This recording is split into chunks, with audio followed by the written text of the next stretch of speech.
E aí, galera, tudo bem com vocês? Aqui é o Caio, professor de História Clara 01. Espero que estejam bem. Hoje a gente vai dar prosseguimento às aulas sobre o Brasil, né, nos séculos 18 e 19, né? Na última aula a gente viu sobre, a gente completou o processo de dependência, né? Com Dom Pedro liderando o processo, tudo o que aconteceu, né, os grupos e tal. Hoje a gente vai falar sobre o primeiro reinado, né? A agressão política, a crise e a abdicação, certo? É um assunto bastante interessante entender o que ficou da época colonial, as coisas que mudaram, os processos, tipo, como os grupos se moveram, o que as pessoas pediam, como os grupos populares se identificaram e tal. E é isso. Espero que vocês gostem. E vamos começar? Deixa eu compartilhar aqui a tela. É, Bom, a primeira coisa para a gente falar é entender os grupos políticos que existiam no Brasil, certo? Tipo, no Brasil independente, né? Nesse slide eu coloquei especificamente os grupos do Partido Brasileiro, mas antes de falar sobre ele, eu queria falar um pouco sobre o Partido Português. Existiam dois partidos, né, tipo, no, na política brasileira, né, naquele período. E é importante falar que não é a mesma, quando a gente fala de partido, não é a ver com, não tem tanto a ver com o que a gente entende hoje de partido, né, de partido político e tal. Esse partido daquela época era mais grupos que se juntavam para discutir coisas, de discutir políticas, né? Eram coisas menos burocráticas, eram coisas mais gerais, assim, né? Esses grupos políticos da época que a gente chama de partido, certo? O partido português juntava as pessoas, os portugueses que viviam no Brasil, né? Que tinham vindo para cá, tanto ou na época da vinda da família real, como nos anos seguintes, né? Que significa com Dom Pedro, e que durante o período que o Dom Pedro não estava aqui como príncipe regente, eles defendiam que o Brasil deveria ou ficar como estava ou ficar sendo recolonizado, né? E eles tinham essa postura, certo? O Partido Português, só que ele foi perdendo força, até porque o Brasil ficou independente e tal, só que eles se mantinham lá, né, como uma fonte de apoio ao Dom Pedro, que, não vamos esquecer, ele era português, certo?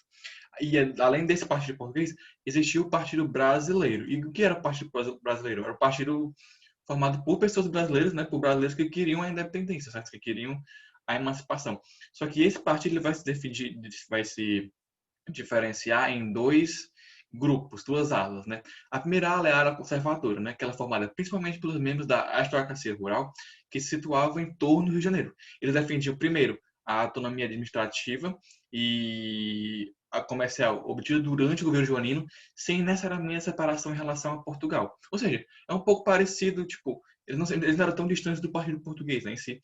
Só que, a partir do que foi acontecendo, né, nos anos, mostrando que a separação ia ser uma coisa quase inevitável, eles passaram a defender a emancipação política e a criação de uma monarquia centralizada, capaz de manter a unidade do território brasileiro e excluindo segmentos da população, certo? Tipo, excluindo o povo disso.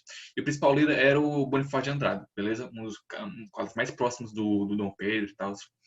Essa é a ala conservadora.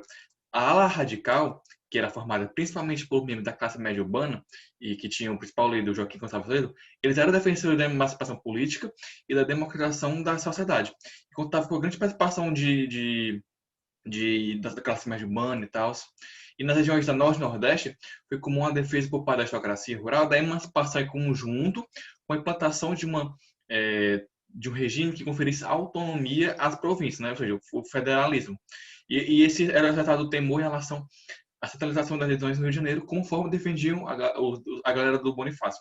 Ou seja, basicamente, a conservadora, ela queria uma centralização do poder na figura do imperador, né, do Dom Pedro, e ela radical, ela defendia uma democratização da sociedade, defendia uma autonomia maior para as províncias, certo? E onde ficava o Dom Pedro nisso? O Dom Pedro, a gente vai ver mais para frente, né, ele vai ter uma tradição muito mais de absolutismo, né? Tipo, ele concentrar o poder nas suas próprias mãos, certo?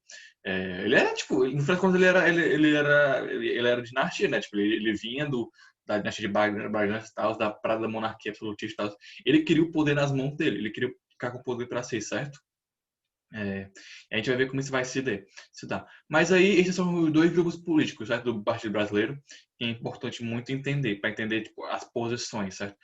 E onde isso vai. E aí, o que acontece, certo? Tipo, o Brasil está independente. Só que você está independente, falar que está independente é uma coisa, mas para você conseguir efetivamente ter essa independência confirmada, você precisa que ela seja reconhecida pelos países poderosos, né? os países participantes. Naquela época, principalmente pela Inglaterra e por Portugal, certo? Que, especialmente pela Inglaterra, porque a Inglaterra era meio que o país central da época e tal. E o que aconteceu a partir disso? Para que o Brasil ele pudesse realizar os acordos comerciais diplomáticos com os demais países, era necessário, né, obter o reconhecimento internacional da independência. Os Estados Unidos eles conseguiram, eles reconheceram de primeira, né, por conta da doutrina Monroe, que a gente viu, que era aquela parada da América dos Americanos. Então, tipo, eles foram reconhecidos de cara. E diante de forte pressão inglesa, Portugal reconheceu a independência do Brasil em 1825. E olha o detalhe: em troca do João VI, exigiu uma indenização no valor de 2 milhões de libras. A indenização esvaziou os cofres do Banco do Brasil, obrigando Dom Pedro a recorrer ao empréstimo de Inglaterra.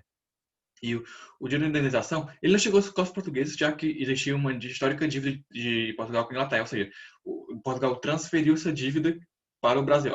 Parte da dívida que tinha com a Inglaterra, ele transferiu para o Brasil, basicamente. Ou seja, e aí já começa os problemas econômicos do Brasil, porque a gente do nada já vai estar devendo muito ao Portugal, né? Tipo, vai estar devendo tipo, bastante a Portugal e, na verdade, a Inglaterra, né? A gente vai estar devendo muito financeiramente, certo? E além de ser uma coisa engraçada, porque a gente tem esse pensamento da, né, da independência com esse processo de luta, de guerra e tal, de quebrar as amarras, mas isso é mais uma prova da questão da continuidade, sabe?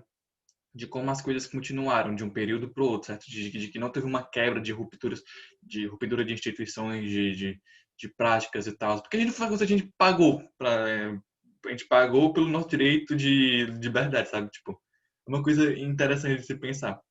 E depois de Portugal, a Inglaterra também reconheceu a independência do Brasil em 1925. Só que ela exigiu em troca aqueles tratados, né, tipo, assinaturas de tratados como o de 1926, que estabeleceu o príncipe brasileiro em extinguir o tráfico negreiro até 1930. Esse tratado não vai ser cumprido assim. Ele vai acabar diminuindo o tráfico negreiro, mas isso não vai acabar, só vai acabar mesmo já lá para o final da década de 19. E em 1927, o novo tratado prorrogava aqueles tratados de 1910, né, aqueles tratados que basicamente davam vários direitos para a Inglaterra, né, e os demais países da Europa, eles exigiam tarifas semelhantes às inglesas, obrigando Dom Pedro a estabelecer, em 1928, tarifa de 15% para todos, o que gerou um prejuízo para a arrecadação alfandegária brasileira. Ou seja, o país vai começar independente já com dificuldades econômicas tensas, porque a gente basicamente vai deixar que o país da Europa e tal tenham mais vantagem no comércio do que a gente, sabe? E eles vão se aproveitar disso, certo? Vão se aproveitar desses tratados e tal.